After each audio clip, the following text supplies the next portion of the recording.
Assalamualaikum warahmatullahi wabarakatuh. Insya Allah, karena kita masih hidup dan bergerak batang tubuh ini di atas bumi, maka kita amalkan syariat Datuk Baginda Nabi Muhammad sallallahu alaihi wasallam. Sekedar sebagai informasi ilmu dan pengetahuan, kalau ada suara hati keluar menyebut Allah, Allah, Allah, maka itu tandanya hati kita telah melaksanakan sholat. Dan kalau nafas ini keluar masuk selalu berzikir hu Allahu Allahu Allah, maka insya Allah nafas kita telah melaksanakan sholat.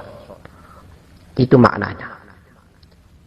Kemudian zikir ini ada zikir tubuh la ilaha illallah, zikir hati Allah, zikir nafas hu Allah, kemudian zikir rahasia ah. Mengapa ada perbedaan-perbedaan zikir ini? Sebenarnya tidak beda. Tumpuan awalnya itu adalah zikir tubuh la ilaha illallah. Karena zikir tubuh la ilaha illallah sudah tenggelam di dalam rasa, maka dia berubah, tinggal hanya Allah, Allah, Allah. Karena zikir hati ini sudah tenggelam di dalam Nur Muhammad, maka insya Allah yang ada hanyalah zikir nafas hu Allah, hu. Hilang Allahnya, yang ada hanya hu. Dan semakin larut tenggelam zikir hu ini, maka hilang zikir hu, yang ada hanya ah. Berpindahnya dari zikir yang satu ke zikir yang lain ketika kita berzikir, itu menunjukkan bahwa terjadinya peralihan, tenggelamnya zikir yang satu, muncul zikir yang baru. Tenggelam zikir yang satu, muncul zikir yang baru. Efek daripada akhir penyebutan zikir itu karena nikmatnya rasa. Karena tenggelamnya zikir ke dalam rasa. Insya Allah seperti itu. Ah yang dimaksud bukan a kof ha, alif kof ha, tetapi alif ha ah. Dan selanjutnya kalau muncul zikir a i u ah hu ah huwa ah ha, insya Allah biarkan saja dia berjalan, karena khusyuk dan konsentrasi kita semata-mata kita serahkan kepada Allah.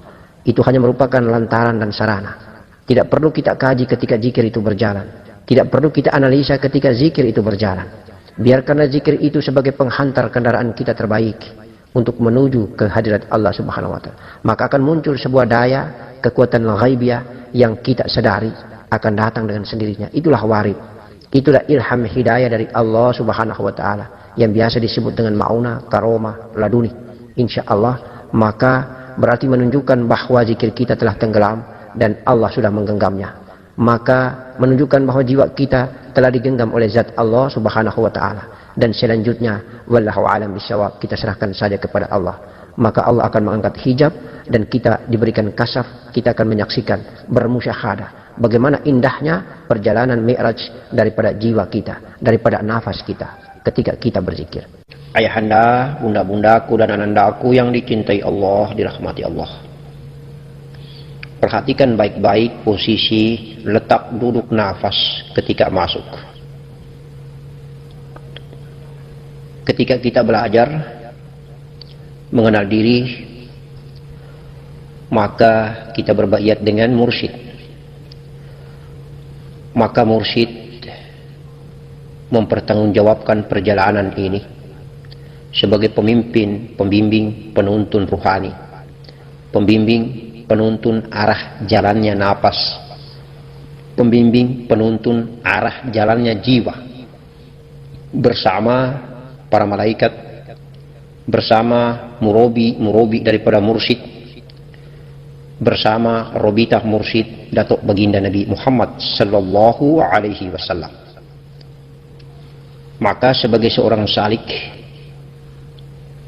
dia telah mewakafkan, menggadaikan, serta menyerahkan persoalan ghaibiyah, persoalan ruhaniah kepada mursyidnya. Dia hanya melakoni ikhtiar perjalanan nafas dengan zikir yang diberikan. Contohnya seperti zikir nafas. Dia hanya mengkhusyukkan dirinya, kemudian memasukkan zikir nafas hu, mengeluarkan zikir nafas Allah.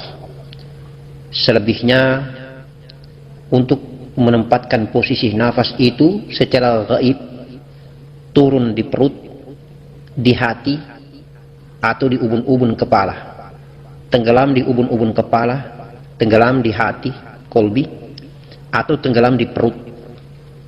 Perjalanan ini gaib.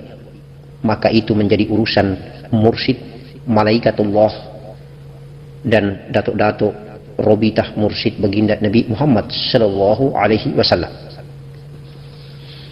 Tetapi sekedar informasi ilmu, pengetahuan bahwa ada 3 zikir, ada 3 rahasia yang di dalam aktualnya berjalan, kemudian singgah pada tempat dan stasiun 3 ini. Biasa diistilahkan dalam perguruan kita ini, di dalam tarekat kita ini, nafas Allah, nafas Ahmad, dan nafas Adam.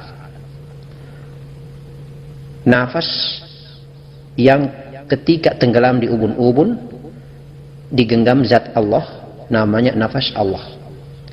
Nafas yang turun tenggelam di kolbi, di negeri hati, negeri rasa, namanya nafas Ahmad. Nafas yang turun di perut, di sulbi, namanya nafas Adam. Begitu juga istilah nur Allah, nur Ahmad, nur Adam. Nur Allah, nur zat Allah yang ada di ubun-ubun kepala, yang biasa turun menyinggahi negeri hatinya, kolbi, zahirnya. Ketika nur zat ini turun menyinggahi negeri hati, maka namanya menjadi nur Ahmad. Nur Allah, nur Ahmad satu, hanya beda nama karena tempat dan posisi tinggalnya.